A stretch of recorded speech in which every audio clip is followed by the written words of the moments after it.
पहाड़ों से घिरी एक छोटी सी गांव में रहती थी मीरा। वह एक गरीब परिवार से थी।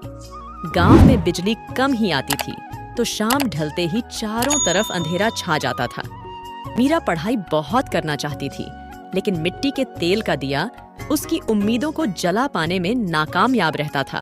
एक दिन शहर से लौटते हुए उसके पिताजी उसे एक छोटी सी मोमबत्ती लाए। मीरा खुशी से झूम उठी। रात को उसने किताब खोली और मोमबत्ती जला ली। मोमबत्ती की रोशनी कम थी, लेकिन मीरा के लिए वो एक सपने जैसी थी। उसने मन लगाकर पढ़ाई शुरू कर दी। हर रात मीरा मोमबत्ती की रोशनी में पढ़ती। हवा के झोंके से लौ कभी डगमगाती तो कभी बुझने को आती, पर मीरा हार नहीं मानती थी। वह मोमबत्ती को सहारा देती और पढ़ाई जारी रखती। धीरे धीरे मीरा कक्षा में सबसे होनहार छात्राओं में से एक बन गई। एक दिन गांव के स्कूल में प्रतियोगिता हुई। इनाम एक सौर सुई थी, जिससे रात में भी पढ़ाई की जा सकती थी। मीरा ने प्रतियोगिता में भाग लिया और जीत हासिल की। सौर सुई पाकर मीरा बहुत खुश थी, पर उसकी खुशी उस मोमबत्ती से भी ज्यादा थी जिसने उसे हौसला दिया था। उसने गांव वालों को मोमबत्ती की रोशनी में पढ़ाई करने के फायदे बताए।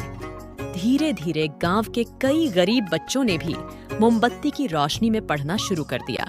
मीरा ने गांव में एक छोटी सी ट्यूशन शुरू की, जहां वह गरीब बच्चों को मोमबत्ती की रोशनी में पढ़ाती थी।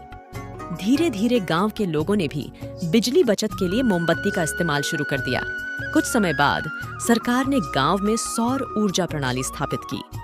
इससे गांव में बिजली की समस्या का समाधान हो गया।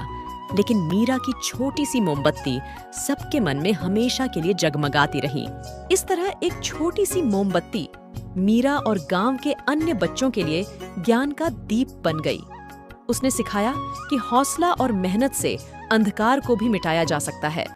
मीरा की कहानी हमें सिखाती है कि हौसला और मेहनत से हम अपने सपनों को साकार कर सकते हैं। छोटी सी मोमबत्ती भले ही कम रोशनी देती हो, लेकिन अंधेरे को मिटाने के लिए उतनी ही काफी होती है।